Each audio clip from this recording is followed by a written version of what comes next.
Hey, everyone, look who I've got. I've got Zach Gilday, of course, but I've also got Austin Horan. That's my job shadow. He's been here that last couple of days. And how you doing, my man? I'm doing good. Good. Zach Gilday has been crushing it as well. We got some storms that are going to be rolling in later on tonight into the early morning hours. It's a question of how long they stay together, how intense they are. I will say this, that we're starting to see some ramping up of the tornado potential in Oklahoma. In fact, we got a confirmed tornado now southwest of Goldsby. And if we look at the tornado detection, there's their tornado detector showing right there. That white spot is, in fact, tornado debris that's being kicked up. So just to let you know, that is, in fact, definitely a tornado on the ground.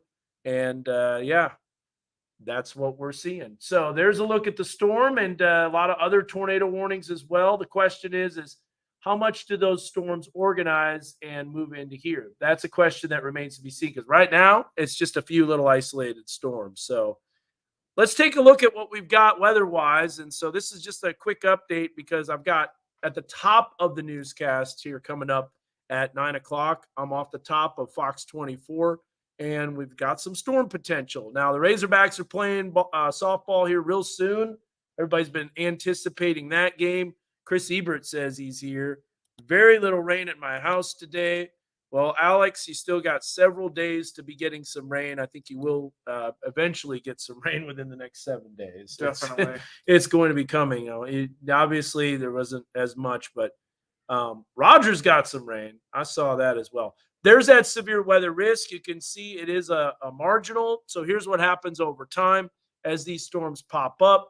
You're going to notice that they start organizing a little more because more energy is moving in, and then you can see those storms pushing into northwest Arkansas. Let me get rid of the camera here. So obviously this is going to be something to watch because we do have that marginal threat. The tornado ingredients aren't, like off the charts, but it's not zero at the same time. And that's just basically a meteorologist's way of saying, well, we're not expecting tornadoes, but they can happen, and they're not out of the question. Right? Especially in the western counties. Yeah, the western counties, these storms will be a little bit more evolved, and then they start to die off, and then they move in. So real quick update on the rain chances. Yes, it looks like they will be bumping up throughout the evening. We're going to look at the 3-kilometer graph here in just a second, but there's a look at the rain chances bumping back up on Friday. So just to let you know, Friday afternoon, we've got more storm potential that could be brewing across the area. So multiple rounds and multiple waves of thunderstorm activity. Austin, Yes. tell them what you learned here, man. Job shadow in the last couple of days. I've learned a lot. It's been crazy because we're having rain the next 7 days or something like that. And it's just gonna be a long rainy day. Just trying to figure out when it rains. Yeah. The afternoon, evening. We're going to be continuing to watch this thunderstorm activity, and so we'll see. But there's a look at the surface map here. We'll pop that up real quick. Another beauty that Zach made, and a very complicated and tricky forecast. Well, the storms are pretty intense in northwest Kansas. That's where Greater Lift was, and so we put this into motion. There were tornadoes all over the place in northwest Kansas, not necessarily here. Let's see if he's got a view of that storm now. Finally, he's driving around. I don't know where he's going. There's Friday afternoon, and then there's that complex of storms that moves in Friday night. So Brent has a great question here, and we only got a few more minutes. When they talk about QLCS tornadoes, what does that stand for? It's interesting that we ramble that off like it's just common knowledge, but QLCS stands for quasi-linear convective system. And what that means is it's not a perfectly solid line, Brent, but at the same time, it's not not supercell. So it's kind of like a broken line of thunderstorms. Now, I want to show you the severe weather risk as we move into our Friday afternoon, because we have the risk clipping our area Friday morning, but we also have the risk Friday afternoon. This will probably be upgraded and updated as thunderstorms pop up, and that's looking very likely. Okay, real quick check of the models. Let's look at the 3-kilometer graph. Here we go.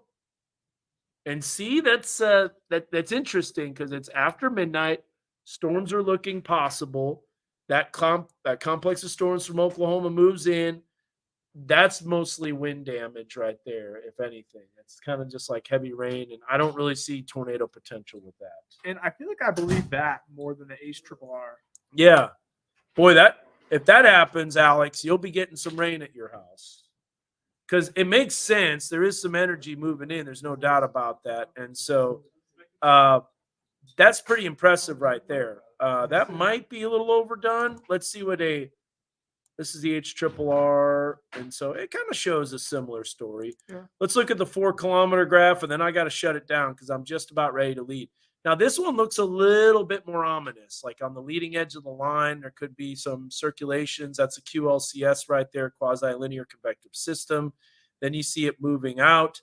Now, things will warm up during the afternoon on Friday, and then thunderstorms start to pop again Friday evening and into Saturday morning. So just more energy is moving in. So let's just say this real quick. Here's Mega Doppler. There's not a lot of thunderstorm activity. Let me take the lightning off of there too, so you can see that that's not a lot of storms right now, but they're all tornado warned. So that kind of tells you that the wind shears are starting to go through. We are looking at, yes, the potential for severe damaging winds, large hail, basically the main threat. Let's go to that, and then we got to shut it down. Austin, any last words, man, as you leave this place? I just want to say that happy Mother's Day to all the mothers out there. And also, you're probably going to need an umbrella for the next couple of days. Yeah, that's a good idea. Yeah, for the next several days. Austin's job shadowing yesterday and today, so he's been here. Yeah. You know Levi? Yeah, he's one of my friends. What up? Levi's holding the Kobe jersey. Yeah. Kobe Bryant. All right. Well, anyways, I got to run. Yeah, so here's that look at that wind damage and thunderstorm potential. See you guys.